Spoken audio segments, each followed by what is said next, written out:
Ser podcast.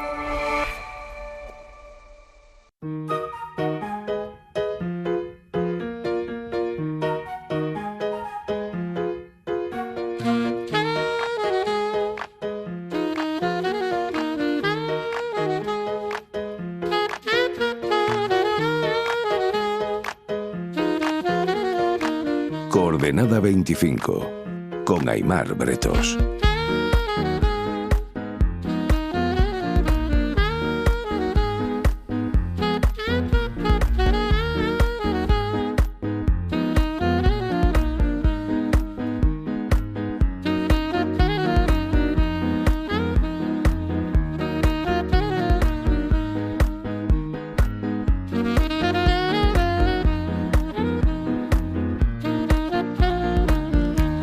Pablo Simón, buenas noches. Buenas noches, Aimar. Bienvenido de nuevo a Coordenada, Pablo. Gracias, un ¿En placer. qué coordenadas se está moviendo el voto de la clase trabajadora? Digo clase trabajadora porque lo de clase obrera sigue vigente. Bueno, a ver, desde luego, si ha habido una mutación de esta idea de clase obrera a clase trabajadora, tiene que ver con cómo han cambiado los imaginarios. Tú dices clase obrera y la gente se imagina a Charles Chaplin en tiempos modernos. Dices clase trabajadora y todo el mundo se identifica porque trabajamos por cuenta ajena la mayoría de los españoles y alguien nos paga el salario.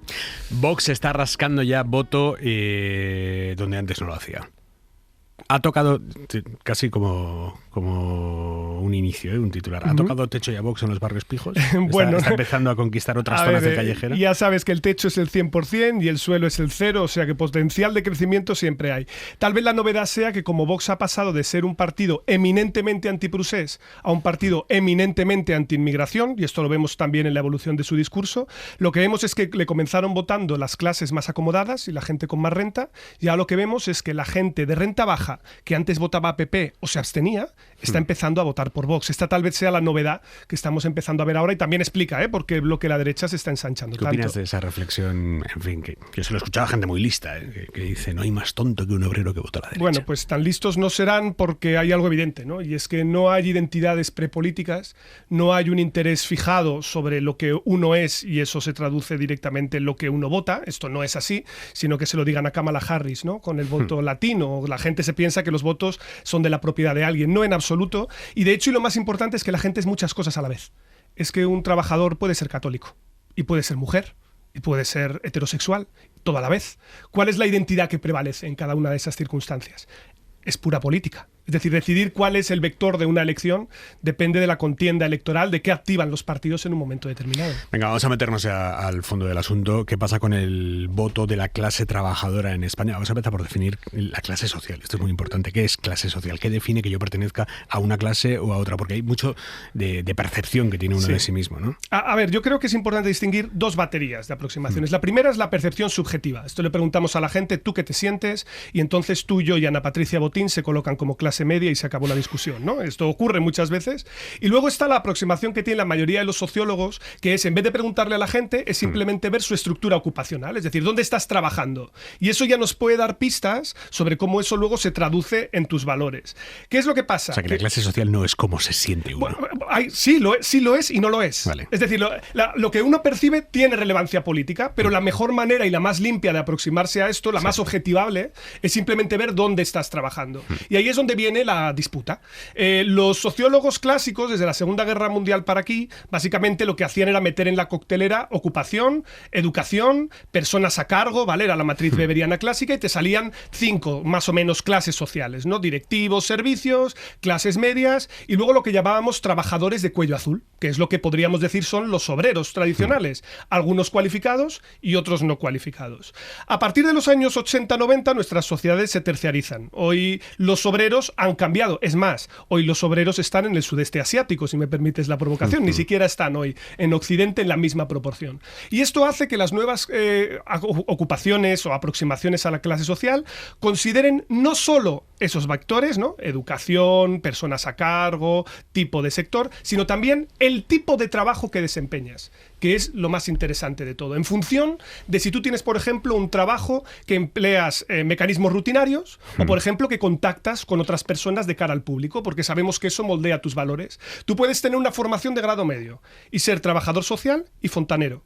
Estar ocupado por cuenta ajena. Tienes una cualificación parecida. Niveles de renta probablemente diferenciales, pero bueno, no tan alejados. Sin embargo, en un tipo de trabajo tú estás en contacto con otras personas y en otro tú vas y das una solución técnica a un problema determinado. Eso sabemos que moldea tus valores y moldea tus percepciones políticas. O sea, un trabajo de cara al público puede ser determinante en tu forma de percibir el mundo y por lo tanto de enfrentarte a él en las urnas. Lo es en términos también incluso de valores. Eso es un poco lo que nos explica el que nuevas dimensiones de desigualdad hayan aflorado. Es decir, no es solo que ahora haya una especie de pseudoélite progre que tenga muchas ganas de que discutamos de feminismo o de minorías sexuales, no. Es que las sociedades se han terciarizado y ahora tú estás en contacto con otro tipo de personas y eso hace muy complicado que una enfermera o un enfermero que está todo el día en contacto con personas con dificultades no desarrolle un grado de empatía diferente al de un cirujano que llega, aterriza, opera y se va. O sea, que hay un sesgo ideológico por profesiones. Sí, de hecho lo tenemos también medidos. Hay casi 2 puntos de diferencia en la escala ideológica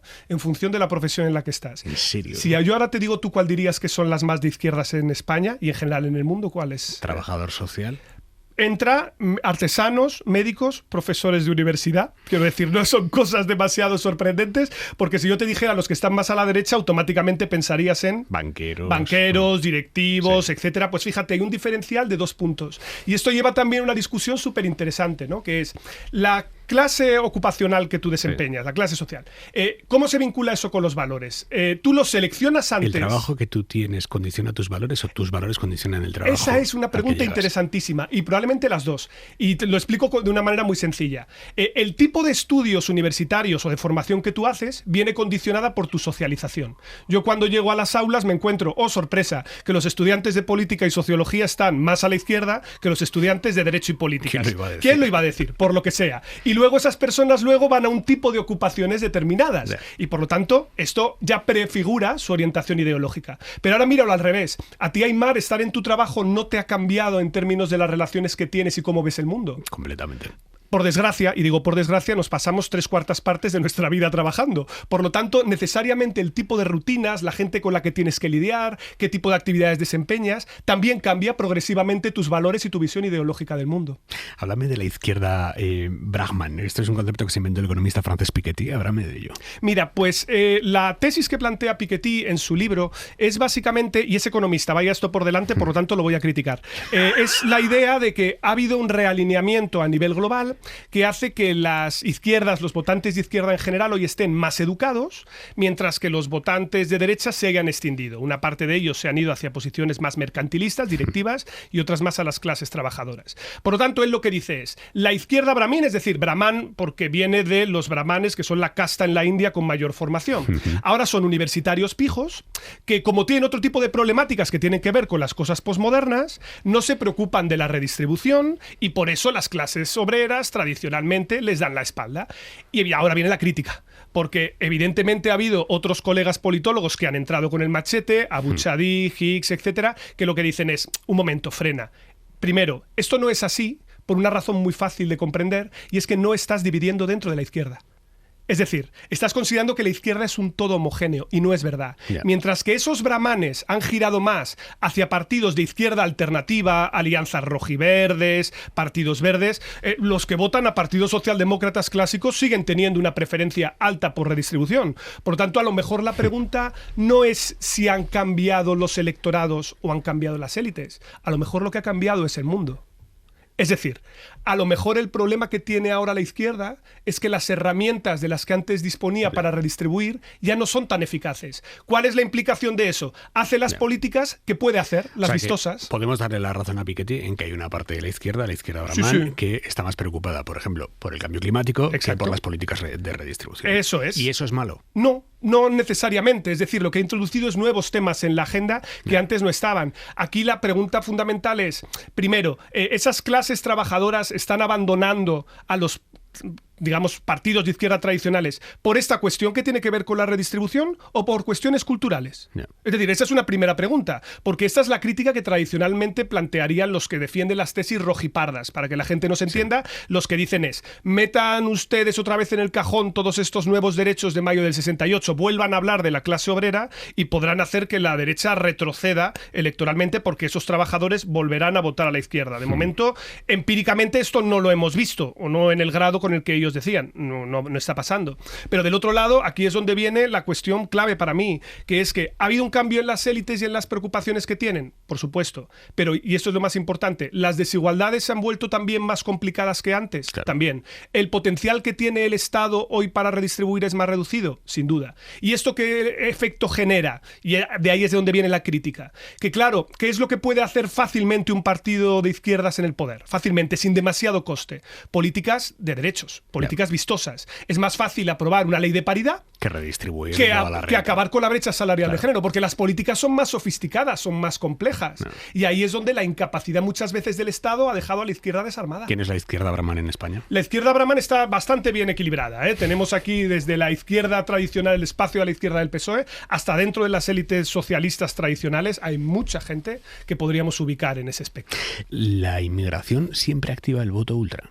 No, y aquí hay una cosa que me gustaría puntualizar. La mayoría de los estudios que tenemos señalan que la gente, cuando se relaciona con migrantes en circunstancias de estabilidad, no desarrolla necesariamente actitudes xenófobas o vota a partidos de extrema derecha. Por el contrario, cuando hay cambios vertiginosos, cambios bruscos en la llegada de migrantes, sí. O sea, que lo que molesta no es la presencia de la inmigración, sino la llegada de la inmigración. Llegada masiva, tensionamiento de los servicios, dificultad de inclusión. ¿Quiénes son estos desconocidos que acaban de llegar a mi barrio? ¿De dónde salen? Esto nos ayudaría a entender por qué la extrema derecha europea comienza a crecer sobre todo a partir de la crisis de los refugiados.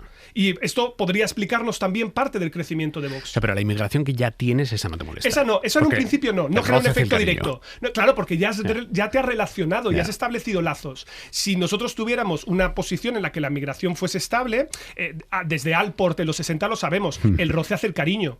Es decir, nos terminamos mezclando e interactuamos. La llegada de migración nueva que genera distorsiones, eso es lo que genera que el discurso del miedo, de la tensión, sea más vendible a determinados sectores sociales. Explícame por qué Vox está centrando buena parte de su campaña en Extremadura, en la inmigración, cuando Extremadura es una comunidad con una tasa muy bajita de inmigración. Porque la cuestión clave estriba en construir cuál es el grupo alieno. El grupo externo, el exogrupo. Da igual que la realidad... El otro. No, exacto. Es decir, da igual que la realidad fáctica sea que tú no te relacionas o que no hay migración. Por ejemplo, te pongo un ejemplo. En las zonas rurales hay menos migración que en las zonas urbanas.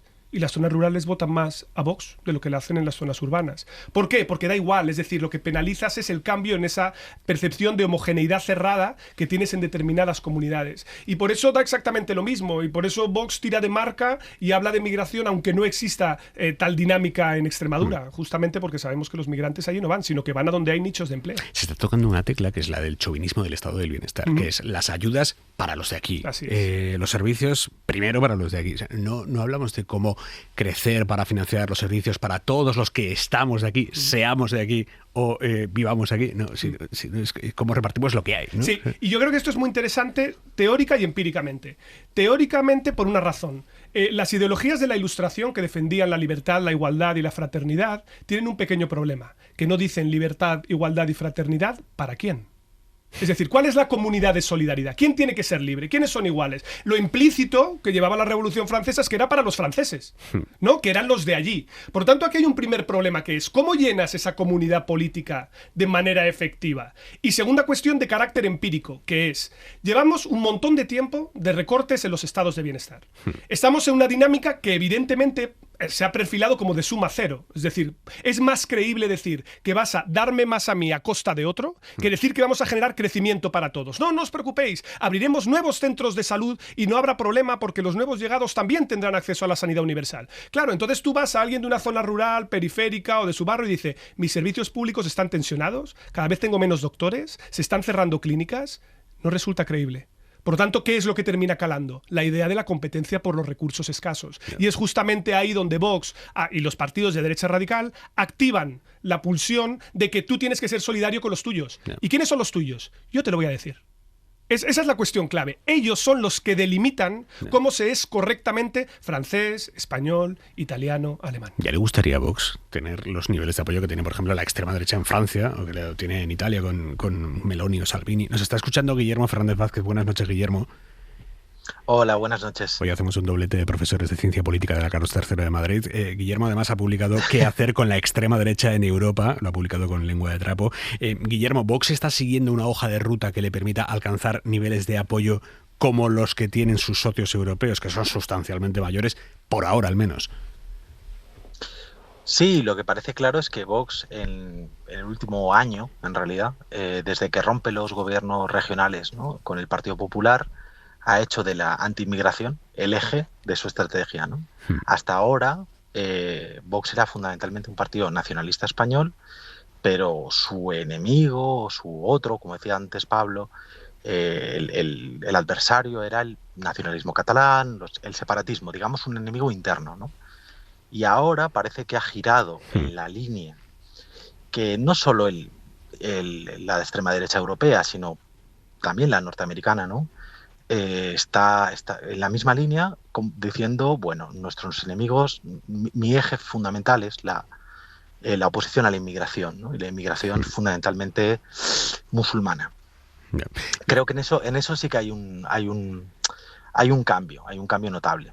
Tú conoces muy bien el caso francés. Allí, Agrupación Nacional, lo que antes era el Frente Nacional, también hizo un cambio. Actualizó sus discursos sobre familia, sobre homosexualidad. ¿Cómo fue esa evolución allí en el caso francés? Sí, en el caso francés tuvo mucho que ver con el liderazgo de Marine Le Pen a partir de 2011, donde ella toma el liderazgo en el 2011, muy traumatizado su partido, por así decir, por lo que ocurre en el año 2002 con Jean-Marie Le Pen y Chirac en la segunda vuelta, y digamos la gran resistencia, la gran ola que hay en la sociedad francesa contra Le Pen, ¿no? Como decir, diciendo, oye, esta gente es contraria a los valores de la República y por tanto hay que votar a Chirac porque precisamente somos republicanos, demócratas, etcétera, etcétera, ¿no? Y para contrarrestar eso, Marine Le Pen pues adopta un lenguaje muy distinto, un lenguaje republicano, incluso coquetea con el feminismo, coquetea incluso con una parte del ecologismo, incluso con una parte del animalismo, y moderniza mucho su lenguaje, mucho. En ese sentido, la extrema derecha francesa es un poco una excepción, ¿no? Lo hemos visto hace poco con el hecho de que cuando el gobierno de Macron apuesta por introducir el derecho al aborto en la Constitución, la extrema derecha, que en cualquier otro país hubiera dicho que no, en Francia da libertad de voto, incluso Marine Le Pen deja entrever que ella es favorable a introducir el derecho al aborto en la Constitución, ¿no? En ese sentido, yo creo que la extrema derecha francesa es un poco una rara avis, es un poco rara en el panorama de las extremas derechas europeas. Guillermo, haciendo una comparación con Vox y con Reagrupamiento Nacional, allí que las estrategias de homonacionalismo y feminacionalismo, es decir, atraerse a segmentos homosexuales o de minorías sexuales, o el voto femenino, ir poquito a poco cerrando la brecha, han tenido éxito, ¿tú crees que Vox podría tener la capacidad para hacer lo mismo en España o esto está todavía a años luz? Yo creo que está lejos, la verdad, sinceramente está lejos. Es verdad que Vox ha hecho una apuesta claramente por el discurso anti-inmigración, pero más para mí, más que parecerse al Frente Nacional o al Reagrupamiento Nacional de los últimos años, se parece a lo que ocurrió en Francia entre los 80 y los 90. Es decir, en los 80 el partido del viejo Jean-Marie Le Pen era un partido de extrema derecha, anti-inmigración, pero que fundamentalmente atraía a electores de derecha, urbano, clases altas, contra precisamente un gobierno de izquierda, ¿no?, de Mitterrand, y antes contra un gobierno socialcomunista que llamaban. Y en los 90 consigue, precisamente martilleando con el discurso anti-inmigración, atraerse poquito a poco un electorado más de clase popular. No solo, o sea, quiero decir, manteniendo las clases altas, digamos, penetrar en el electorado popular. Y aún diciendo, somos un partido de derecha, somos claramente un partido de derecha. Creo que eso es un poco lo que está intentando Vox hacer aquí. Pero la parte más, por decir así, homonacionalismo, estado del bienestar chauvinista, yo la veo un poco lejana aún. Pero bueno, es discutible, sí, pero yo la veo un poco lejana. Pero igualmente es verdad que yo creo que lo sustancial es que hay un cambio. Se ve un cambio y un intento también de ya tenemos una parte del electorado, digamos, más o menos conquistado, vamos a por nuevos segmentos de electores. Guillermo, una pregunta también, otro diferencial con Francia, inmigración latina. Es decir, ¿cómo se relaciona Vox con la inmigración latina? Porque claro, en el contexto francés, respecto a la islamofobia, es bastante fácil de identificar, pero aquí Vox tiene un dilema distinto, ¿no? Sí, y en ese sentido a mí me pareció muy, muy llamativa la última entrevista que hace Santiago Abascal con Enric Juliana en La Vanguardia, en la que claramente el líder de Vox se posiciona contrario a toda inmigración, también la latina. Dice claramente, no, mira, ya no necesitamos más inmigración, ni la buena ni la mala, por así decir, ¿no? Y en ese sentido se diferencia de Ayuso, ¿no? Que está claramente diciendo, bueno, hay una inmigración buena, que sería digamos, la de los países hispanohablantes, y una mala, que sería la de los países donde la religión mayoritaria es el Islam. Creo que ahí Vox adopta una agenda que es una agenda más bien extranjera, curiosamente, ¿no? Que es la agenda norteamericana. ¿Cuánto le puede funcionar? No lo sé, pero yo tendería a pensar que es relativamente torpe ese movimiento, ¿no? Porque precisamente en un país como España, donde hay tanta, y en regiones como Madrid, ¿no? Donde hay tanta inmigración proveniente de Hispanoamérica, decir no queremos más inmigración, incluso estamos dispuestos a deportar, a ordenar, creo que es torpe, sobre todo porque Vox precisamente se ha hecho un nombre, por decirlo así, en la extrema derecha europea, precisamente por sus vínculos con la extrema derecha norteamericana, pero sobre todo con la latinoamericana. O sea, con el hecho de que ahora mismo lo acabamos de ver, ¿no? El principal aliado en España de José Antonio Cast, el nuevo presidente chileno, es Vox. Sí. Claro, es Vox, ¿no? Entonces, bueno... Por cierto, Guillermo, cuéntame eso de que Vox está mandando a sus chavales a curtirse con Milei, con Cast, a través de la Fundación Disenso. ¿Cómo es eso?